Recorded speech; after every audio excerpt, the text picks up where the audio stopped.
મેં તમને પહેલા પણ કીધું હતું કે માનનીય મોરબીના ધારાસભ્ય શ્રી શાંતિભાઈ ખૂબ જૂના ત્યાંના 30 વર્ષથી પણ વધુ ત્યાંના ધારાસભ્ય છે અને માનનીય ગોપાલભાઈ તાજેતરમાં જ હજી વિધાનસભાના શપથ પણ નથી લીધા ધારાસભ્ય તરીકે તાજેતરમાં ચૂંટાયેલા છે. મેં તમને કીધું કે ભાઈ આ બેનો વિષય જે હતો કે બે રાજીનામા આપવાની વાત હતી, પણ મેં તમને કીધું કે શા માટે આ વિવાદ ઉભો કર્યો.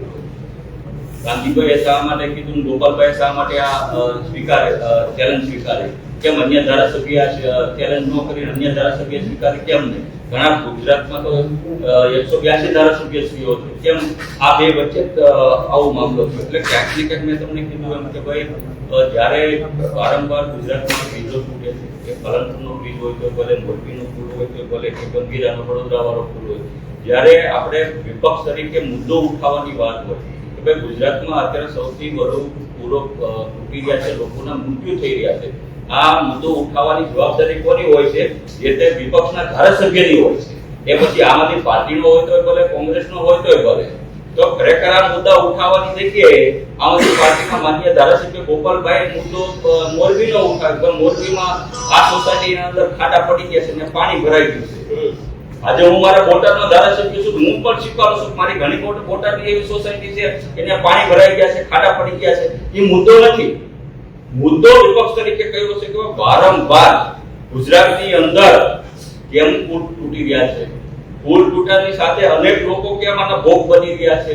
મુદ્દો આ છે. તો આખું ધ્યાન ભટકાવવા માટે માન્ય ભાજપના ધારાસભ્ય શ્રી કાંતિભાઈ હોય તો ભલે, કે આમ આદમી પાર્ટીના ગોપાલભાઈ હોય તોય ભલે, મુદ્દો ગુજરાતની જનતાને બેવકૂફ બનાવવા માટે આખું આ બંને ભાજપ અને આમ આદમી પાર્ટી નાટક કરી રહી છે. એટલે કે ગુજરાતની જનતા અને મીડિયાનું ધ્યાન અન્ય જગ્યાએ લઈ જાય. મેં તમને કીધું આ એક બ્રિજ નથી ગંભીરા, આખા 10 થી 5 મેં તમને યાદી આપી છે મીડિયાને.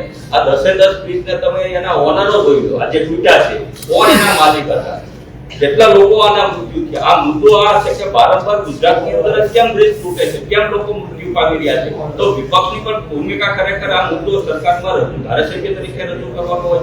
આજે હું ભલે આમ આદમી પાર્ટીમાંથી મને સસ્પેન્ડ કર્યો તો મને મારી ફરજ છે, વિપક્ષની ભૂમિકામાં મારે ખબર છે કે મારે મુદ્દો મારા બોટાદનો અત્યારે ખાડાનો પ્રશ્ન ન ઉપાડવાનો હોય, કે મારા બોટાદમાં ખાડા પડી ગયા છે, પાણી ભરાઈ ગયું. મને ખબર છે કે વિપક્ષ તરીકે મારી ભૂમિકા હું છે, મારે મુદ્દો એ ઉઠાવવાનો કે વારંવાર ગુજરાતમાં આવા પુલો તૂટી રહ્યા છે, વારંવાર લોકો આમાં પુલ નીચે દટાઈ રહ્યા છે. આ એક પ્રકારનું આખું જેને કહેવાય કે તંત્ર ખાડે ગયું છે. તો મુદ્દો આવા ઉઠાવવાનો છે.